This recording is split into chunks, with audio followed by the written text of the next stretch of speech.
안녕하세요. 송재빈의 재난이야기 송재빈입니다. 재난을 통해 재난을 대비한다. 제가 저술한 책 사람을 살리는 것은 결국 사람이다. 이 책을 중심으로 해서 과거의 재난을 분석함으로써 미래의 재난을 예측하고 대비하고 어떻게 할 것인가에 대해서 서로 살펴보도록 하겠습니다.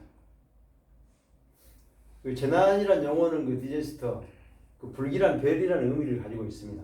한마디로 인간의 통제를 벗어나는 거죠. 대형 사고는 항상 그렇지만 우리 인간에 큰 고통을 주고 있습니다.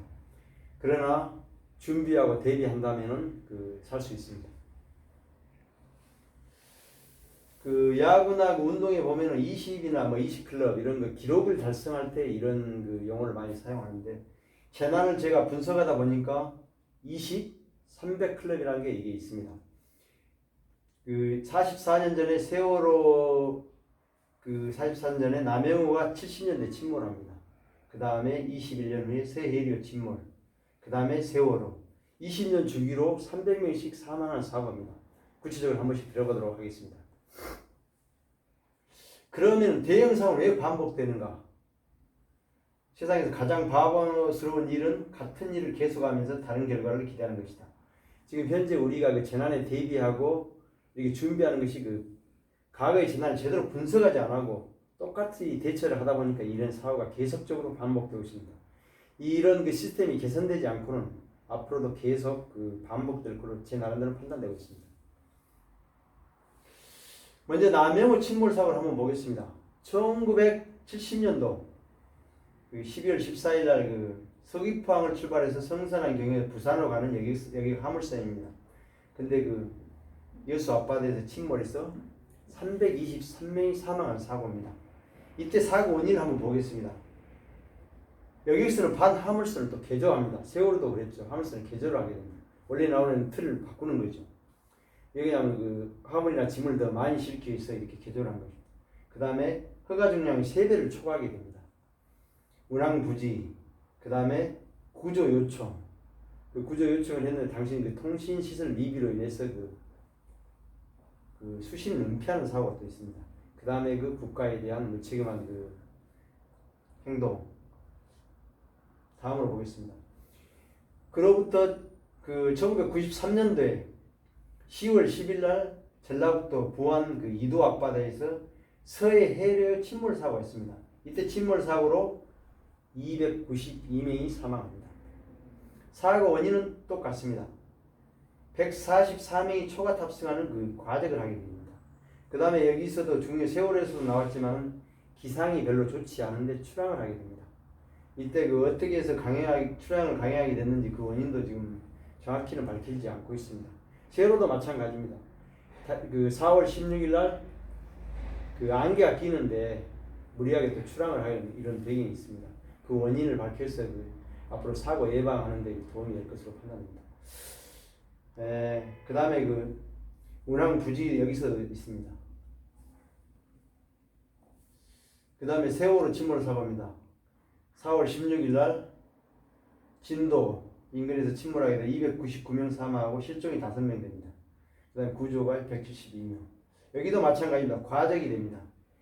실제 차량이나 화물이 이렇게 허가 중량보다 더 많이 적지 하다 보니까 이런 사고가 발생했습니다. 그때 문제점이 또 뭐냐면 해운업이 개정이 돼가지고 노후 중고 선박이 증가하게 됩니다. 이 세월호가 일본에서 수입될 당시에 일본은 18년 된 배입니다. 20년 되면 일본은 폐선 처리를 하게 되는데 우리나라가 2009년도에 규제 완화 차원에서 30년으로 연장을 하게 됩니다.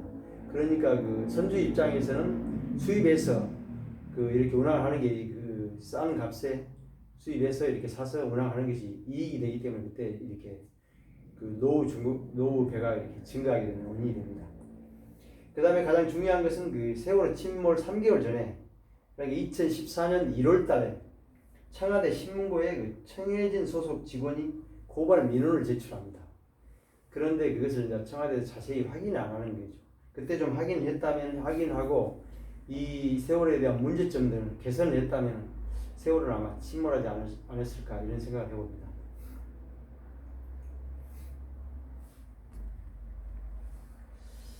준비하면 살아남는다. 우리 사회의 재난은 점차 대형화 복합화되는 상황에 우리가 주목해야 되고, 그 다음에 중앙하고 지방정부의 그 합동훈련을 강화해야 됩니다.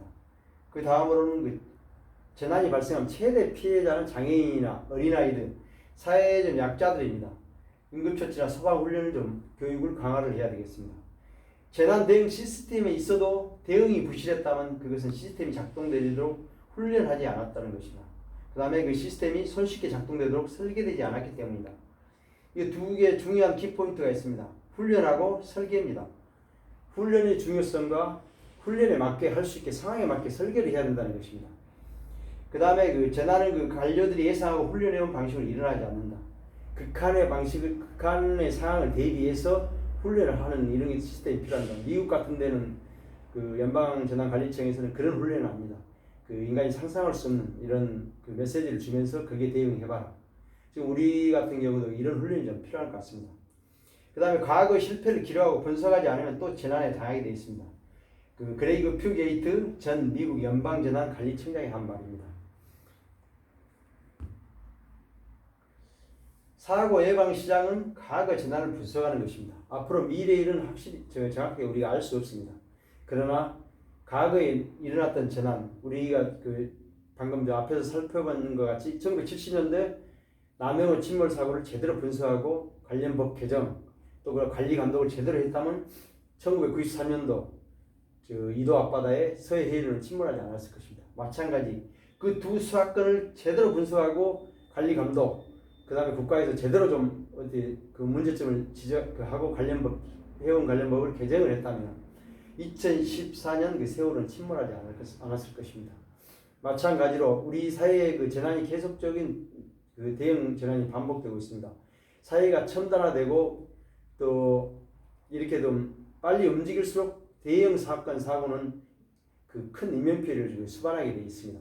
과거의 재난과 다르다는 뜻입니다. 그런 의미에서 그 과거 재난을 앞으로 제가 분석을 하고 이렇게 서로 의논하면서 그 과거 재난을 통해서 문제점이 무엇이고 앞으로는 이런 사건 사고가 나면 어떻게 대응할 것인가 이런 점에서 함께 살펴보도록 하겠습니다.